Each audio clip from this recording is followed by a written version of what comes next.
Let me tell you something about how zombies made me understand the deep thinking, behind some of Richard Wagner's most important works.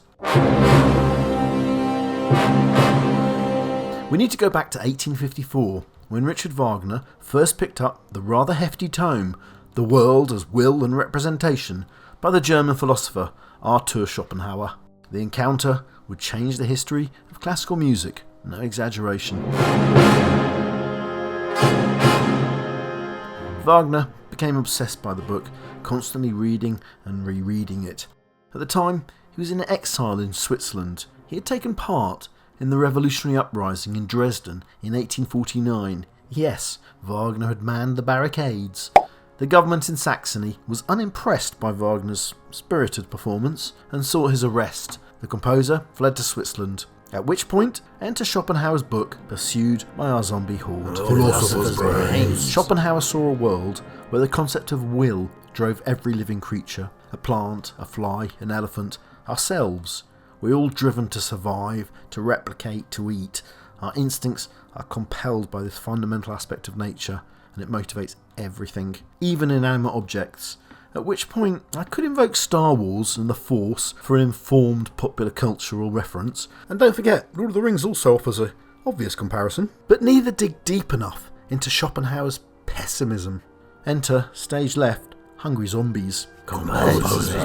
Zombies are the perfect embodiment of will. They ceaselessly exist just to consume. It's all their nature is, which is why zombie filmmakers often like to aim their guns at consumerism.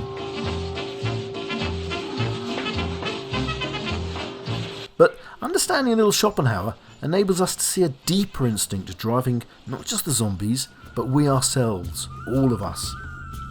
Think about all our own drives, and I'm not just talking about that extra slice of pizza. How about that new object you bought that cheered you up for a bit before you forgot about it? How about that person you really fancy? Would you like another glass of wine? Another beer? Do you understand the gambler's urge to place another bet? A junkie to get his fix? Will drives our instincts constantly, ceaselessly.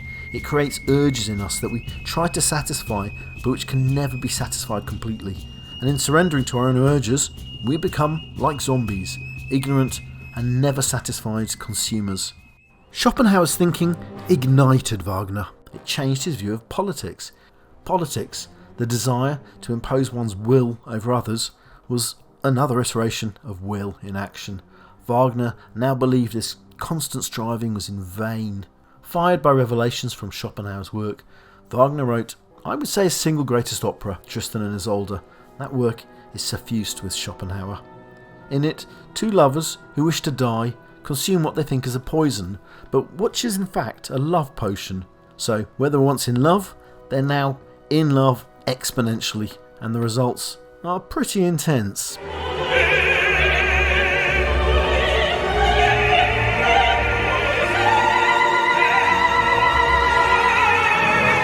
Sexuality is another representation of will in action, a force that's driving our genes to survive, making us act through deep instincts that we hardly understand.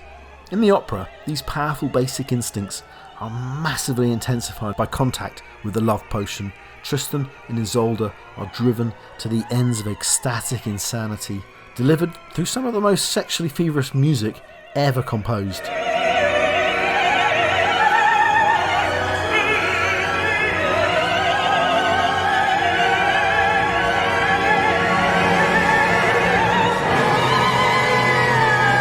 And the only end to this drive for will, as any zombies know, is death. That's where, spoiler alert, Tristan and Isolde are heading.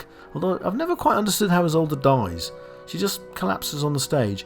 Anyway, suffice it to say, Schopenhauer infected everything Wagner now wrote. He was actually halfway through his mighty 4-opera work, The Ring Cycle, when he encountered Schopenhauer. He turned instead to Tristan and Isolde. When The Ring Cycle was finally performed, some 20 years later, the entire ethos of Wagner's Ring Cycle had shifted.